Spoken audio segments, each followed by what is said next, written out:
Listen carefully, because I'm going to tell you what is about to happen. Sooner or later, gotta cut you down.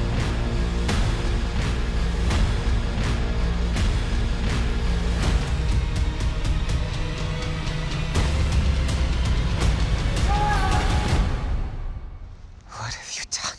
Sooner or later, gotta cut you down.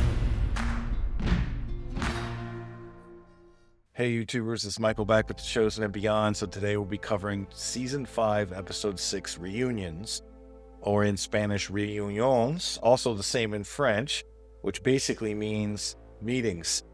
But I do go into a little bit more detail of that in the episode because there's some Latin roots to the word, which kind of mean like unity and stuff. So I kind of break down that. But this episode's really good. It's about, obviously we get our 6th time jump forward. So to the Last Supper, and each time it takes us to an earlier part of the Last Supper. So you're seeing it backwards, kind of. And, you know, we see a lot of reunions with trust and hope of long-awaited reunion of Mary and Nicodemus, Simon Z confronting some people from his past, and we got Judas trying to reconcile his betrayal with some greater purpose that he still doesn't fully understand. So I definitely break that down.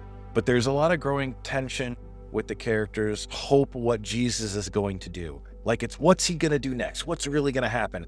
And then also I just want to mention the Isaiah 53 and Isaiah 9 being in this episode really powerful, especially Isaiah 53 was something that I actually read on my own before I even watched this episode. And then I saw it. So it was really powerful for me to see that come alive. And I break that down too as well. That I think that was originally covered this season, I want to say in episode 3, Woes. At least that's when I was doing my notes, that's when I found it. Yeah, but obviously we have the breaking of the bread and, you know, Jesus explaining that someone's going to betray him, the revealing of the betrayal being spoken at the Last Supper for the first time. So it's really powerful. But I will break this down scene by scene. Let's get started. Let's get into it. In the first image here, we have our 6th flash forward to the Last Supper, and this time it starts with Thomas reacting sharply, saying, "What is this supposed to mean?" The tension is at the table is very high, and the confusion is spreading. The time jump format continues to remove in reverse as we step deeper into the episode. The next scene, we have Jesus, and he's saying, this is the last Passover that we will have. So he's trying to let them know, you know, this is the last time they're going to have, probably the last time they're going to have a meal, but he wants them to understand this will be the last time we get to enjoy this on earth, right? So he's trying to continue to convince them, make them realize what's going on, that you know, obviously that his arrest is coming, right? It's going to be real. So the breaking of the bread, this is really beautifully captured. Of course, we have Luke 22, right, with the symbolism of the transition from the physical deliverance to Egypt. Jesus breaks the bread and tells his disciples, instead of this just being a celebration of freedom from Egypt, we will now be a celebration of freedom from sin. My sacrifice will save you, my body given for you. Do this in remembrance of me. So this is very, of course, very well common spoken words for communion, right, in the Christian faiths, the body and the bread and the wine and the blood. In the next image, he says, and this is something that's really deep into scripture. He's like, I am the true vine. My Father is the vine dresser. Bad branches are thrown away, and any branch that bears good fruit, the Father trims and prunes. So this is very similar to the parable he gave with the fig tree, right? Basically, the Father will know if you are bearing good fruit. And if you're doing good works, right, you will be saved and pruned, right? So he's also adding, you'll be guided, you'll be taken care of, right? And then the bad branches will be thrown away, meaning they will die, right? They will not reach the kingdom.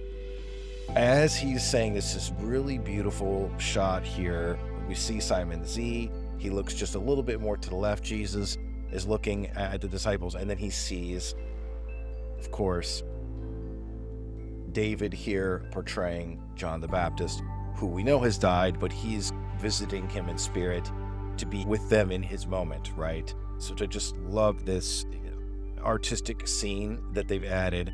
It reminds me of a few other things that we see in other films. This is very common when a person is reaching their fulfillment of their lives. They see visions of and spirits of friends and family. This is very, very common. One of the most common ones I can just think of is The Gladiator, a very famous film.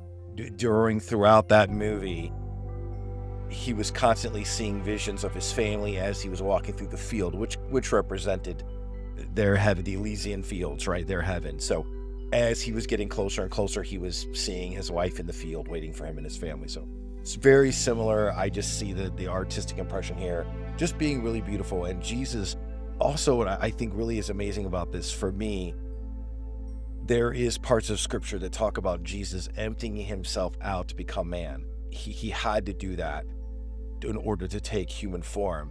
So as his hour is approaching, his cup is being refilled, right? And he even mentions in scripture more about the cup. So we'll get into more of that in the last two episodes, or where Jesus is praying in the garden. So, but just a lot going on here.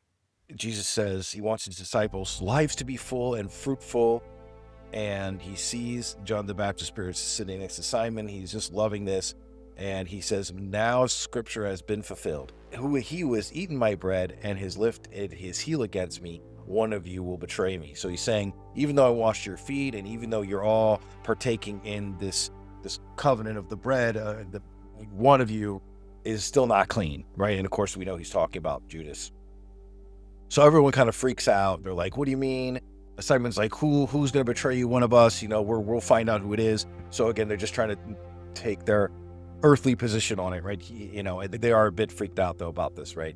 Yeah, we can see Judas is technically still here. He was gone in the last flash forward when he had him leave, but now as we've going back in time more, now he's there, right? This is before he tells him to leave. So we're just going backwards again for the sixth time. Flash forward, but backwards in time each time until we get to the beginning. So yeah, so that's where we are here. Jesus gets up. He walks away from the table just because it's very intense, and he doesn't want to answer really the disciples' questions about the betrayal right now. So he's just stepping away from the table.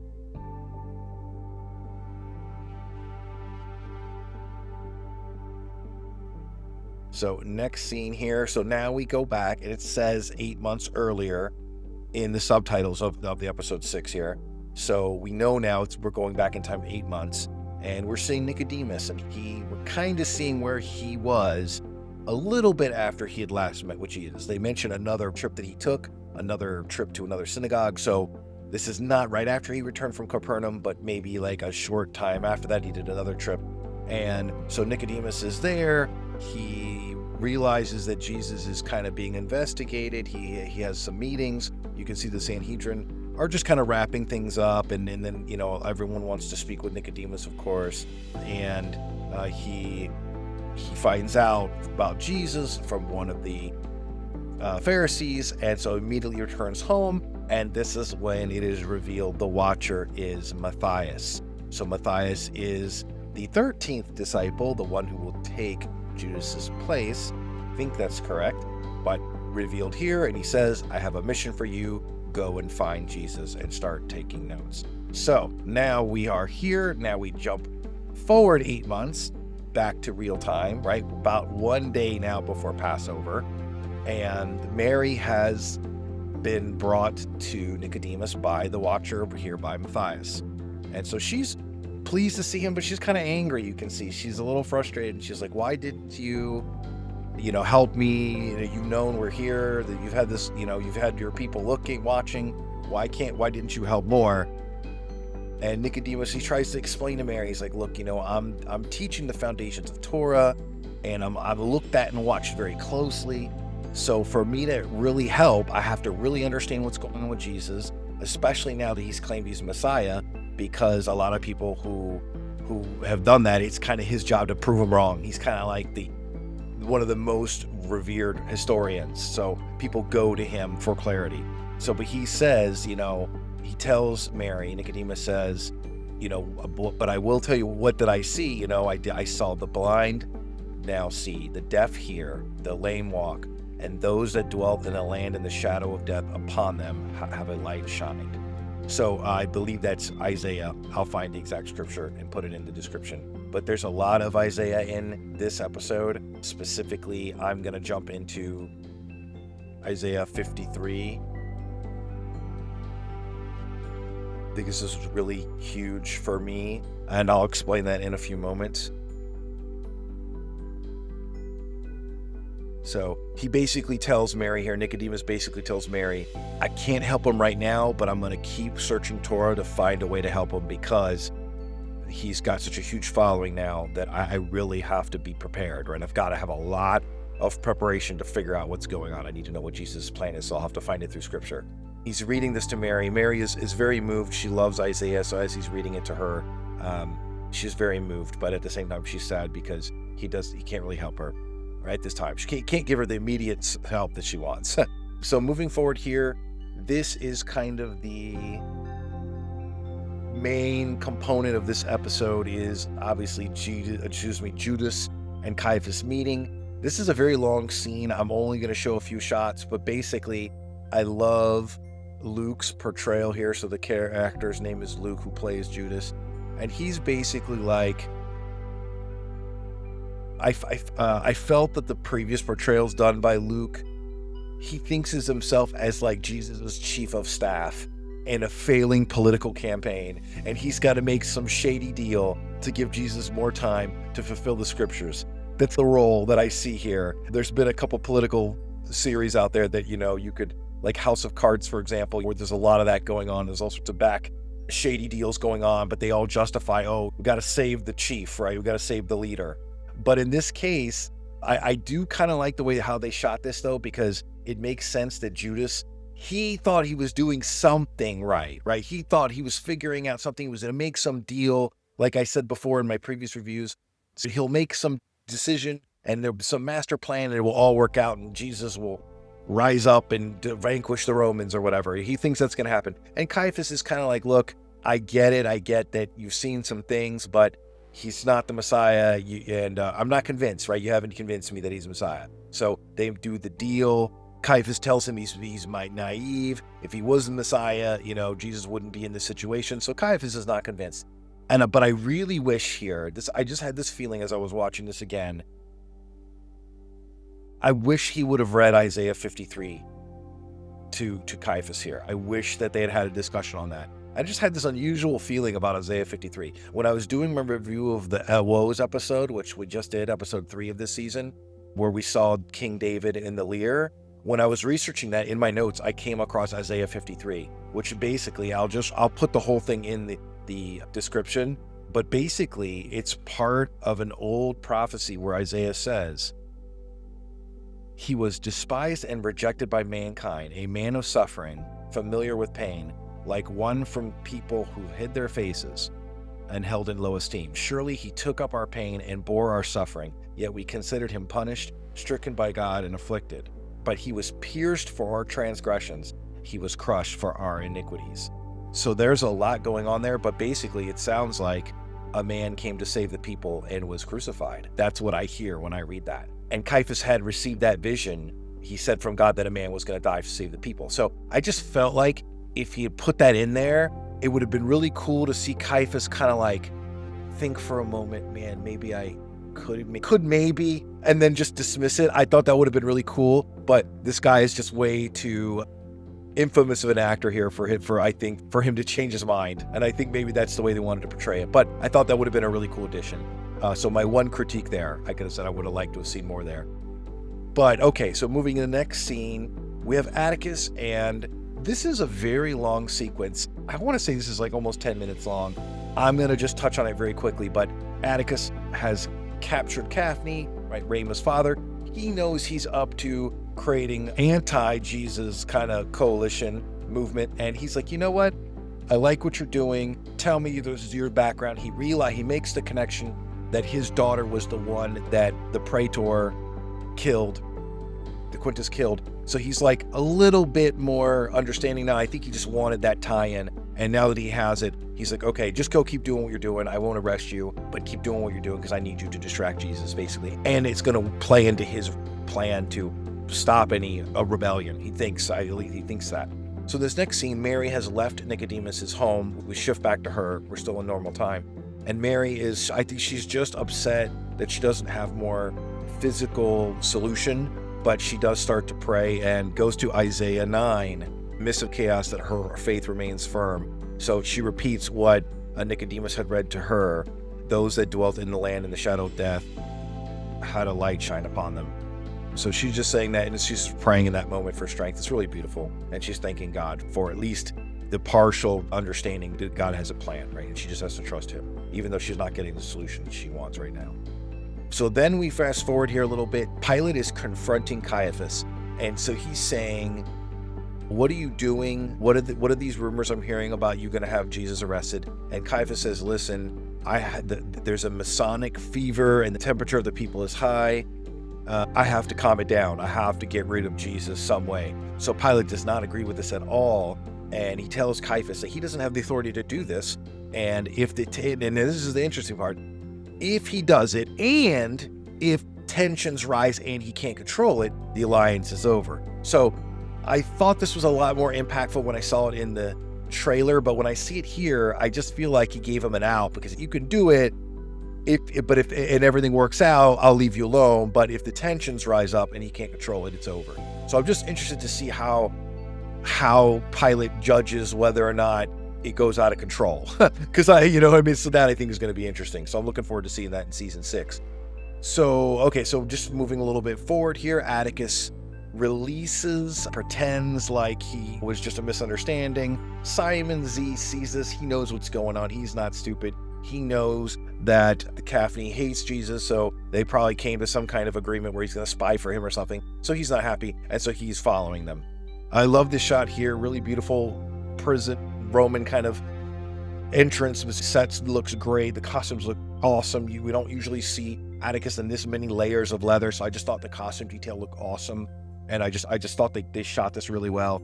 But basically saying, hey, you can stop following me, and you're not going to learn my plans. And if anything, Atticus where it's kind of a confrontation, Simon Z is following him. It's really Atticus that confronts, I think, Simon, saying, I'm here for a prisoner release. I'm not here to make deals with the peasants, right? And so he goes, oh yeah, you might know your friend here. You might know this guy. And of course we do know it's revealed that it is Barabbas. So his friend from season 3, Tent City episode, which I love, is my favorite episode of all time for many reasons, mostly because of the John the Baptist references, which is Matthew 11, I love that episode. Tent City's just done so well. And this gentleman here is very, very good at portraying that. So we're going to see him obviously more. We'll be up for crucifixion consideration with Jesus, right? So if we know the scriptures, we know Barabbas is next to him, right? And this is also really interesting. So Atticus says to Simon Z, he's like, are you prepared for what's coming? Because I'm prepared. And they kind of have a little bit of an argument, and Atticus kind of comes up to him really quickly and says, look, I don't think you're ready as you think you are. And he drops the couple swords on the ground and says, I love this. He says, luck is when preparation meets opportunity. So kind of an old school good luck there, but basically saying better make sure you're prepared, right? Because your last opportunity to maybe save himself or save his friends, he's appealing to his mortal side here, right? But he is giving him the sword, so at the same time, so he's kind of helping him. I'm not really sure why, but they are kind of buddies in that they're both soldier sets, right? I think they both have a mutual respect for each other. And so then we move forward here towards the end of episodes wrapping up. We have Nicodemus, and he's researching for a way to save Jesus, like he explained to Mary, and he's actually discovering some passages in Isaiah. And this really, really blew me away when I was watching this for the second time all the way through. It's Isaiah 53, which is the one that I had found in my previous research. So yeah, I think that's part of he's understanding that Isaiah reveals Jesus is coming, and it's right there. And what they're pretty much trying to do to him has already been written, and they should wake up. So we'll see. I want to see how he's going to portray this to the Sanhedrin, Of course, he's just studying on his own, and in comes Joseph, who we know is Joseph of Arimathea, very soon to be revealed. Obviously, after Jesus' crucifixion, he will be there to help carry Jesus' body away. We know that. Basically, he tells him, hey, Nicodemus, I just left speaking to my sources, and Caiaphas is going to have Jesus arrested. They had this big discussion about it because it shouldn't be allowed because of the holiday, Passover, but they're going to have some secret meeting at midnight or whatever and have some special rule for a crisis, like a national crisis, kind of like how we have the FEMA, where the emergency money can go out to help somebody at the last minute. They're going to try and do that to Jesus, use some kind of rule for emergencies. But anyway, I thought this was a really good episode. Really, really just a lot of meetings, right? A lot of meetings. So the word reunions means meetings in Spanish, and in French, it's pretty much reunion.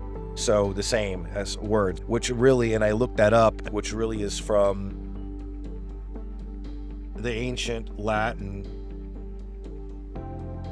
unionum, which means openness, unity, and or uniting. So a regathering of those to be reunited. So in this episode, we had a lot of people getting back together, right? We had Mary finding Nicodemus, we had Simon Z confronting his past, and we had Judas trying to reconcile his betrayal with some greater purpose. So there was a lot of reunions and a lot of getting togethers, right? So we're getting really close now to the final 2 episodes, where we will see Jesus' final moments with his disciples, at least in private, right? The Garden of Gethsemane scenes are coming, so I'm really looking forward to getting to that. And we will also see how the Last Supper is arranged and how Mark is involved with that as being one of the writers of the Gospels, but he was a second-hand account, not first-hand account, so he was not directly with Jesus, but there was some rumors that he was in Jerusalem, so I'd like how they tie that in the next episode. I will get into that more. But overall, just thought this was a really great episode. We're seeing scripture start to come to life, right? And we're seeing those who are awakening and those who are not. And I think it's just John the Baptist said, and that's another reason why I love the season 3 episode of Tent City, is like in some of those sequences with John the Baptist, because they jump around quite a bit, but he says to Nicodemus, make way straight for the king, but some are asleep, must awaken, but some are in love with the dark. They don't want to be awoken. So he's saying the king is coming, right? Who is going to be awake? And he says to Nicodemus specifically, I wonder which one you'll be. So that always resonated with me very largely, and I think you're seeing that almost at its full apex here. This is your last chance to wake up.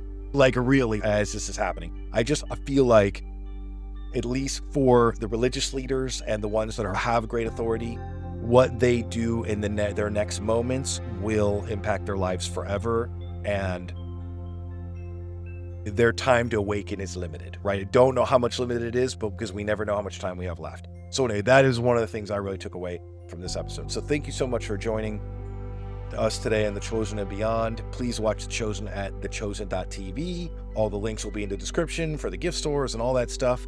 And season 6 filming is coming up soon, wrapping that up. So I will be doing a video following up with that, but my next video will be episode 7 review. Thank you very much for joining with us. See you soon and see you next time. Please give me a thumbs up and a subscribe if you like this video. Thank you. Bye-bye.